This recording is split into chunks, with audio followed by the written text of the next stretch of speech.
professora Ana Carolina e vou lecionar a disciplina de arte para o 2º ano do Colégio Emaús. Lembrem-se das nossas orientações, de estar sempre num local tranquilo para fazer as videoaulas e que todas as atividades devem ser baseadas em tudo que aprendemos por aqui nas videoaulas, tudo bem? Então hoje daremos continuidade à nossa disciplina de arte e vamos corrigir todas as revisões. Antes da gente passar para os próximos passos, quero fazer um combinado com vocês, tá? Se vocês forem corrigir no caderno, não precisa apagar as respostas de vocês só porque está um pouco diferente da que eu coloquei. Vocês podem manter as respostas de vocês se elas estiverem corretas, tá bom? Se quiserem, podem escrever respostas da professora Ana Carolina e escrever no caderno aquilo que eu coloquei. Vai ser bom para vocês para quando forem estudar para a nossa avaliação, tá bom? Como foi combinado, aqui está a nossa chamada primeiro, né? Vamos fazer a chamada e depois a gente vê as atividades. Alexandre Miranda, Breno Vitalino, Daniel Nisser, Davi Lobato, João Antônio, Maria Eduarda, Pedro Augusto, Pedro Lucas e Sofia Ribeiro. Muito bem, turma. Então hoje daremos os parabéns para o Davi, que fez aí este pequeno animal muito lindo, né? Eu adorei os traços com linhas, ficou muito legal. Essa é a zebra, e ela gosta de passear, né? Como disse ali o nosso colega, e ela gosta também de brincar, de receber comida. Eu achei muito legal fazer esse animalzinho com as mãos, né? Utilizando aí o formato das nossas mãos. As nossas mãos, elas podem nos ajudar a fazer arte em mais maneiras do que a gente pensa. Não só colorindo, não só pintando, mas também dando formato para as coisas. Eu adorei, Davi, o seu trabalho ficou lindo. Parabéns! E agora, então, vamos para a nossa revisão. Vamos corrigir as atividades, tá bom? Então, prestem bastante atenção. Como eu disse, é muito importante para vocês terem essas atividades no caderno. Então, façam tudo com muito empenho. E eu tenho certeza que as avaliações de vocês vão ser lindas. Vamos lá?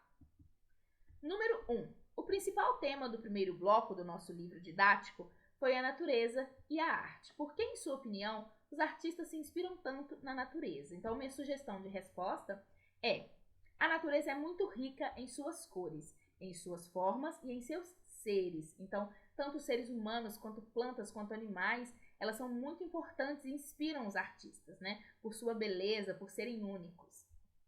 Os artistas se espelham na arte nas florestas, né, na natureza, desde o início da história da arte, pois além de vivermos na natureza, somos cercados por ela e assim influenciados por sua beleza. A natureza por si só já é uma arte. A natureza, ela sempre esteve presente nas pinturas, né? As primeiras pinturas que temos gravadas, a gente estudou isso no ano passado, são as pinturas rupestres, vocês lembram? E naquelas pinturas dos homens das cavernas, lá na época primitiva, eles já utilizavam a natureza como inspiração. Aqueles trabalhos eram feitos sobre eles inseridos na natureza, como animais, caçando, né, para poder sobreviver, ou então entrando nas florestas. Então a natureza, ela sempre esteve presente na arte e eu tenho certeza que vai continuar presente aí por muitos anos ainda. A natureza, ela é rica em suas formas, então nós temos várias formas, várias cores, vários seres para que a gente se inspire. Então é muito natural que os artistas observem a natureza e tentem se inspirar através dela. Número 2. Explique a técnica da frotagem e do carimbo, né? Então, a frotagem é uma técnica artística em que o artista deve colocar uma superfície ou objeto com textura e logo em cima uma folha de papel. Friccionando um giz de cera ou lápis de cor sobre a folha do papel, a textura do objeto que está embaixo fica marcada no papel, transferindo para o desenho a sua textura, que é, por exemplo, pegar uma folhinha de árvore, colocar embaixo do papel, passar o giz de cera por cima, e então a textura dessa folha vai parar na nossa folha de papel. Enquanto com o carimbo, o artista precisa passar tinta em um objeto com textura e a partir disso deve encostar esse objeto num papel ou superfície e assim transferir a tinta, que vai ficar texturizada para a superfície, né? Ela vai trazer a textura daquele objeto que carregava a tinta. E a diferença entre eles, né, porque essa era a atividade de vocês principalmente, é exatamente essa, né? A frotagem, ela utiliza apenas como uma sombra, a gente coloca ela abaixo do papel, enquanto o carimbo é utilizado por cima, né? A tinta é aplicada diretamente no carimbo e na frotagem é diretamente no papel. E o que é a natureza morta? A natureza morta nada mais é do que a representação de seres inanimados. Na Idade Média, essas representações eram utilizadas como um detalhe, um fundo ou cenário para as pinturas. Entretanto, no século XVI, essas naturezas passaram a ser os temas principais dessas obras, ocupando todo o espaço das telas e se tornando muito populares. A natureza morta, na maioria das vezes, é representada através de frutas. Então, a natureza morta nada mais é que uma pintura, uma obra artística que não possua nada vivo. Vivo no sentido de falar, andar, né? Então, nas naturezas mortas não temos nem animais, nem pessoas. Normalmente temos plantas e frutas. Frutas são os mais comuns da gente encontrar, né? Normalmente em uma mesa, com alguns objetos, né? Essa é a natureza morta. E a natureza morta, né, ela sempre esteve presente nas nossas pinturas. Só que em algum momento elas estavam somente como cenário. E ali no século XVI as pessoas começaram a trazer esse cenário para frente, pintando as naturezas mortas como o principal tema de seus trabalhos.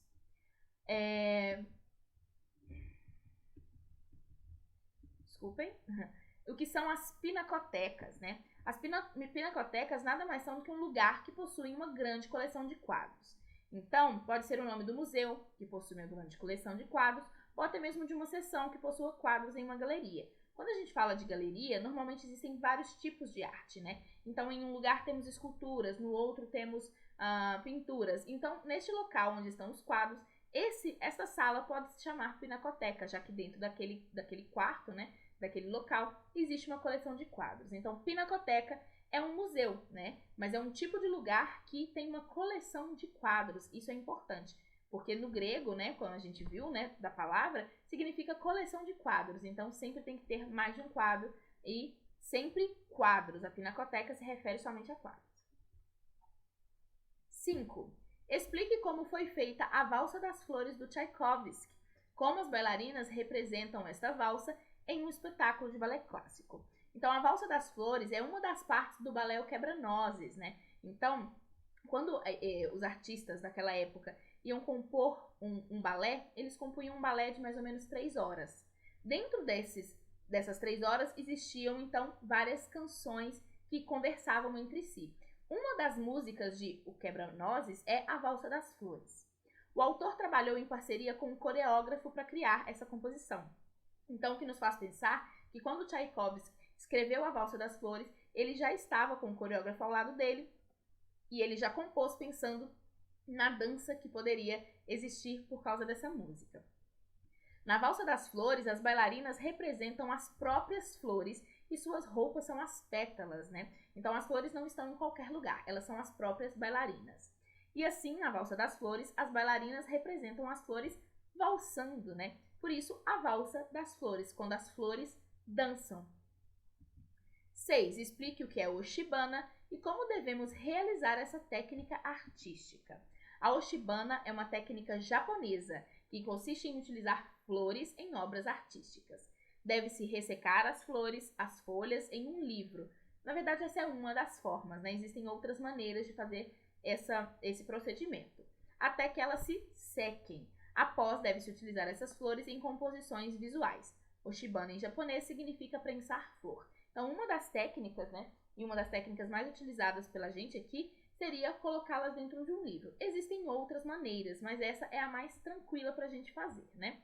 E logo depois podemos fazer composições visuais. Vocês, por exemplo, fizeram aí os trabalhos de vocês como um quadro. Eu faço marca-textos e dá para fazer várias outras coisas, né? A Oshibana, ela é japonesa, mas chegou aqui no Brasil e a gente faz trabalhos lindos através dessa ressecagem de folhas, flores e usá-las aí nas nossas obras artísticas.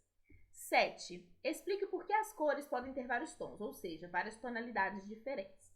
As cores podem ser modificadas através de uma mistura com outras cores. Por exemplo, se obtemos um tom de verde e acrescentamos a ele uma pequena gota de tinta preta, ele adotará uma tonalidade mais escura. Se acrescentamos a ele uma pequena gota de tinta preta, ele adotará mais escura, né? Isso sem deixar em nenhum dos casos de ser verde. E se você coloca uma gotinha branca, ele vai ficar mais claro. Se você coloca uma gotinha de outra cor, vai mudando as tonalidades, né? Então as tintas, elas podem ser misturadas para criar novas cores. O branco e o preto são as cores normalmente utilizadas para clarear e escurecer as cores, tá? 8. Os artistas impressionistas modificaram a maneira de pintar de sua época. Além da maneira de pintar, os impressionistas utilizavam pinceladas curtas e fortes. Eles também modificaram o local em que se pintava. Qual era este lugar? Então, os impressionistas modificaram a maneira como os artistas pintavam, já que anteriormente os artistas pintavam em seus estúdios e em suas casas, enquanto os impressionistas decidiram pintar ao ar livre e aproveitar a natureza e as construções e cidades à sua volta. Então, antes do impressionismo, os artistas pintavam as suas obras, né, dentro de casa, dentro dos ateliês, dentro das galerias. Então, essas imagens costumavam ser mais escuras, né? Estavam ali dentro de um local fechado. Os impressionistas, entretanto, eles queriam mostrar a luz. Então, nada melhor do que mostrar a luz e os efeitos da luz, né, sobre as coisas, saindo de casa. Então, o local em que os impressionistas passaram a pintar foi o fora de casa. Eles iam para os jardins, para as cidades, para as florestas, para as plantações, fazer as suas pinturas. Então, eles saíram para a natureza. Diferente dos outros que ficavam em casa, os impressionistas, eles foram para a natureza para poder começar a pintar. A partir daí, eles começaram a tentar mostrar as luzes, né? Então, se o sol bate numa flor, qual a cor que ela vai ter? Essa cor vai se modificar em relação às outras? E assim, eles foram criando técnicas para mostrar como a luz batia nos objetos, como essa luz influenciava na maneira que víamos esses objetos, tá bom? Então, os impressionistas foram muito importantes, não só para mostrar a natureza, né, tirar as pessoas de suas casas para pintar as obras naturais, também as cidades, né, mas também a maneira de utilizar a luz nas nossas pinturas. 9. Explique o que foi o programa Monet com massinha. Foi um projeto que fez parte do A Galeria de Arte de Massinha, uma série de animação dirigida por Fusako Yasaki, né, que é uma japonesa, e tinha como objetivo revisitar as obras de grandes pintores. A partir das obras e cenários construídos em massinha, a animação era feita com a técnica de stop motion. Então, o que acontece? Eles tinham esse projeto, a Galeria de Arte de Massinha, e em cada um dos episódios eles procuravam representar as pinturas, né, os trabalhos de algum artista muito famoso e muito importante. E um dos episódios era o Monet com massinha. Então, essa artista, ela fazia todas as cenas em massinha e tirava uma fotografia. Por exemplo, se eu quero fazer um stop motion e eu estou assim e eu quero fazer esse stop motion com as minhas mãos sendo abertas. Então, normalmente fariam um projeto assim, depois uma assim, uma assim, uma assim, e assim se afastando, né? Para criar 1 segundo precisa de 24 fotos. Logo depois eles pegariam essas fotos, colocariam uma do lado da outra e transformariam em uma sequência e assim criando a ideia de que está se movendo. Então é assim que se faz um filme em stop motion. Muito trabalho, mas depois fica muito legal. Quais foram as expressões indígenas que aprendemos durante esse bloco? Então nós aprendemos sobre as lendas indígenas, as cestarias indígenas e as inúmeras tramas padronizadas em estampas. As tintas fabricadas também a gente aprendeu nesse bloco, né? Então, os indígenas, eles trazem muita cultura e muita arte pra gente, né? Nós aprendemos aqui as lendas indígenas. As lendas indígenas, elas interferem até hoje na nossa vivência, porque aprendemos muitas coisas com os índios. Por exemplo, né, a gente toma um chá, né? Um chá, por exemplo, que é bom pra garganta. Esse tipo de conhecimento que a gente tem foi adquirido dos índios, que foram ensinando para as pessoas como utilizar a natureza de forma medicinal. As cestarias, né, que são os trabalhos indígenas e que são muito legais, também fazem parte da cultura e hoje conseguem, inclusive, pagar muitas coisas para esses índios. E as tramas padronizadas, né, os desenhos indígenas, são sempre muito interessantes para a gente aprender. Então, tudo isso foram expressões indígenas que a gente aprendeu durante este bloco 1. Bom, a nossa revisão finalizou aqui. Então, eu quero que vocês releiam o livro, revejam a videoaula passada, revejam essa videoaula, escrevam todas as atividades no caderno de vocês e um pouquinho antes da prova, deem uma relida. Tenho certeza que vocês vão ir muito bem. A nossa avaliação vai ser muito inspirada nas nossas videoaulas de revisão. Então, eu tenho certeza que vai dar tudo certo, porque vocês estão sabendo muito bem a matéria, tá bom? Bom, nos vemos na próxima aula. Estudem bastante, boa sorte e lembrem-se, juntos no caminho certo.